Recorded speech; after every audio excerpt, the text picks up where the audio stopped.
Lauri Markkanen reportedly agrees to a new contract with the Utah Jazz. Let's talk about it.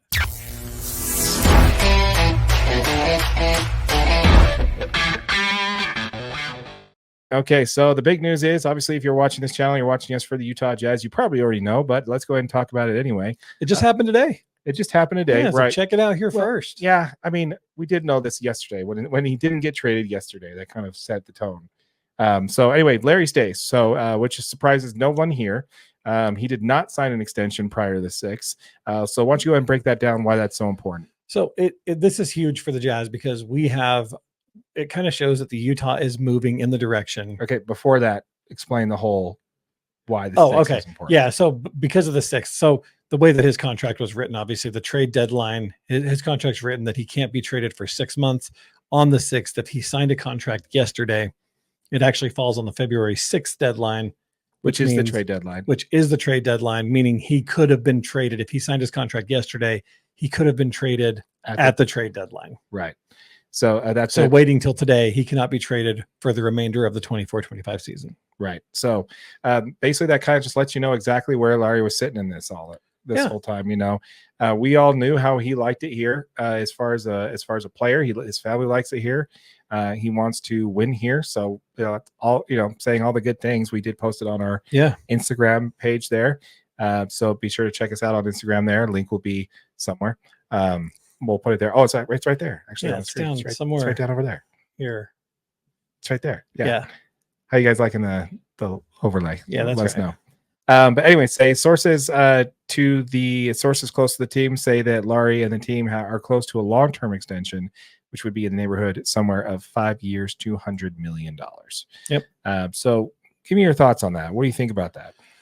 Well, this is a tough one, right? Because obviously I would love to see the Jazz win and win now. I want to see the Jazz win and win now. They didn't make any other moves to support Lauri throughout this. So we're going to be coming back with the same team that was subpar.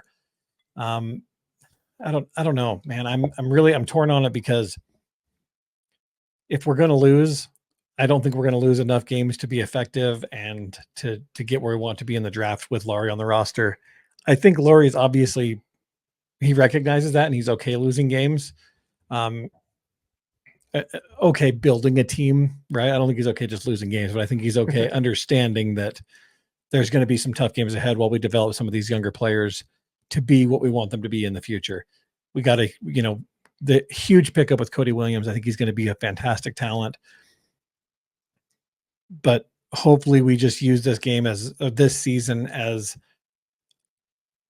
an opportunity to grow these players to their maximum potential, regardless of the outcome, right? Because losing games is not the worst thing that could happen to us.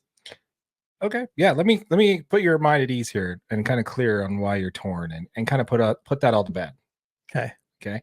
Two things. One, let me start with the negative.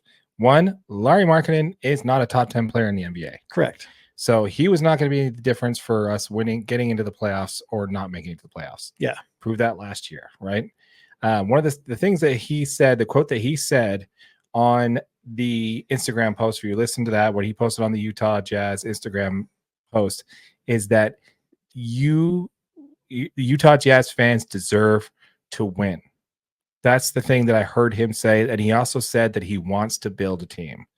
Okay. So one of the things we talked about last week, when we talked about Gordon Hayward and how bad it was, the fact that we couldn't get a white kid who is married with a family who wants to stay home and play video games all day, not to stay in Utah.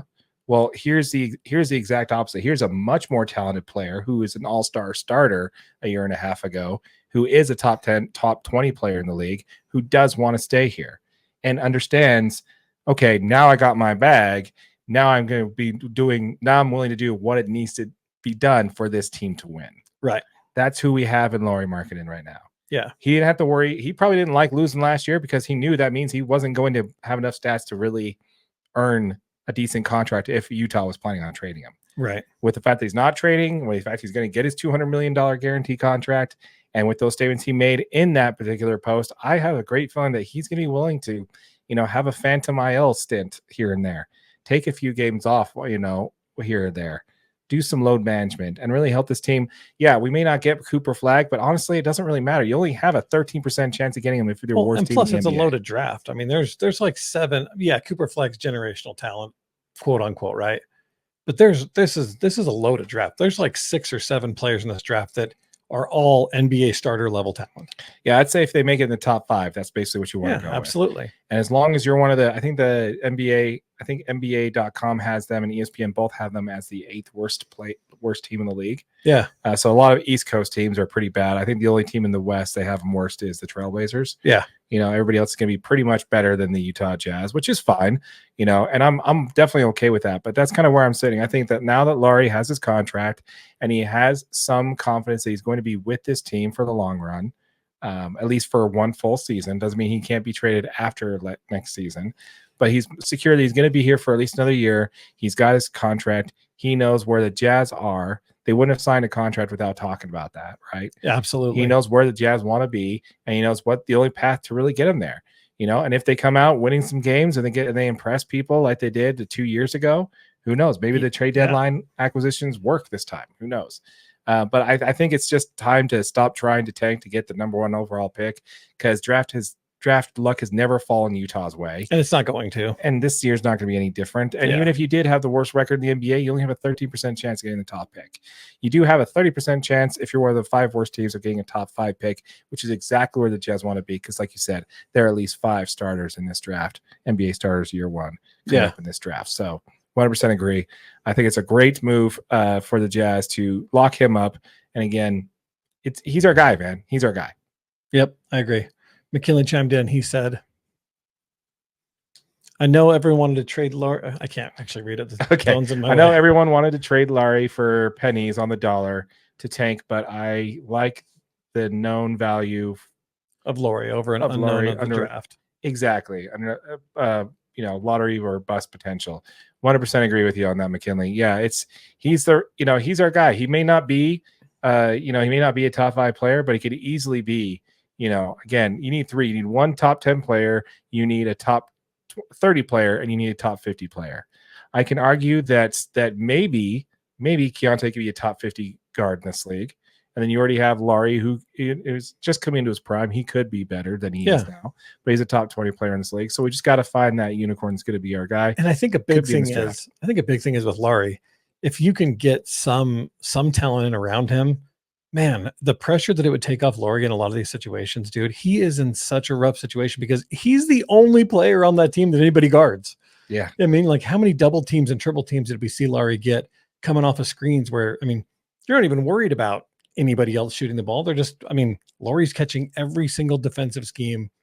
If they can stop Lauri, they can win the basketball game.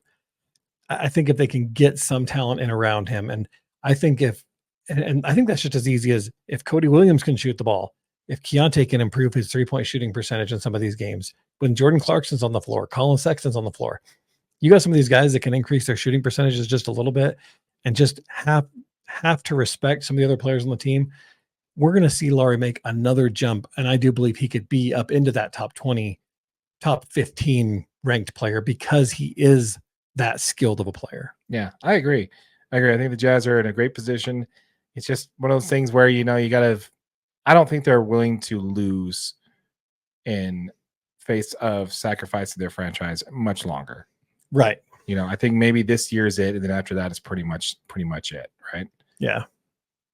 So also another comment here from Kinley. He says, I honestly think that the limited minutes, and I think if they limit minutes and DMP at the end of the year, we could be bottom 6. Yeah, I agree. I think there's definitely going to be some phantom IL issues that he's going to have. And, like you said over there, AJ, is that there's a good chance that they want to give these young players some time and see what we can get. We do know that we're just not going to get that player. We've tried for the last 5 different players that were top players in the trade market that we missed on every single one of them, that the trade market is not going to be our friend. So it's definitely going to be draft, and we got to keep the good player we have. So I think it was the right move all around. Absolutely. I like it. All right. We want to hear from you folks. Let us know in the comments down below. Let us know what you think about your Utah Jazz and Lauri Markkanen basically saying that he wants to stay here and he wants to sign a contract extension here in Utah, knowing he's going to be with the team at least one more year. We want to hear from you. Be sure to comment in the comment down below and let us know what you think in regards. Once again, folks, we are on the grind. We do have our own channel for the Utah Jazz called the Utah Jazz DNA. We are on the grind to 1,000 subscribers here. Once we hit that number, we will be giving away one of those sweet new Utah Jazz black jerseys. So if you have not yet, hit that subscribe button and hit that notification bell so you don't miss out on that giveaway. If you're watching this on that channel, if you're watching this on our main channel, DNA Sports Recap, the link to that channel will be in the description below. Yes, it will be. Make sure you like it. Make sure you subscribe, and make sure you do all the other stuff too. Absolutely. Absolutely. Love to hear from you on that. Absolutely. And if you're watching on YouTube on one of our short videos, just know this is available as a podcast wherever you get your audio only. Make sure you rate it, review it. We appreciate it. With all that said, my name is Darren. That is AJ, and this has been the DNA Sports Recap. Till next time.